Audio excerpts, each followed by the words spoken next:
Well, Jodie Barcher-Lang is the lady you saw in that piece of the programme, and with us is presenter Cherry Healey. Welcome. There's a bit of comedy attached to this. Sometimes it looks a bit funny, but had you had many accidents? Had you had problems? I hadn't had any serious accidents, but I had managed to take off 10 wing mirrors. I really felt sorry for Sherry because she had to drive behind me, but I noticed she was, like, staying back. So it was a roller coaster. Are you watching sort of with an expert driver to monitor? Yes, we had Sandra. I had Sandra with me. We can show our viewers what you needed to be taught a little bit. OK. But there's good work when it comes to staying out of the cycle box. You're aware of the building in front of you? I didn't want to look at it too much because then I just totally lose concentration when the lights change.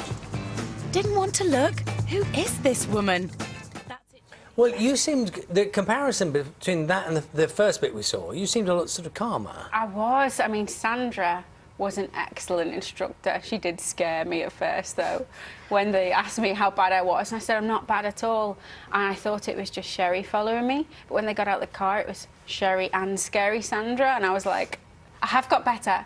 Phil now sits in the car like this. Not sweating. Not sweating. I think we should do a new one with Sherry and Phil and see how good they are. Thank you for coming on. I'm glad you're most improved. I can't be around all the time. I'm just worried about him. And you. He was playing up. He'll take his tablets, trying to get out of bed. Granddad's a very old man now. I need to know that you can handle him when he's like this. I didn't want you to come back to him like this. I'm sorry. You've got my number if you need anything. Yeah, thanks a lot. I was off work and just tried to do everything we could, just asking for answers, and I think they got fed up with me because I was like there so much.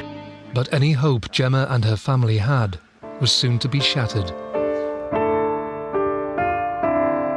as more graphic details of his sadistic crimes unfolded. With no obvious offender, the police couldn't afford to rule anyone out, so they decided to speak to everyone in the village.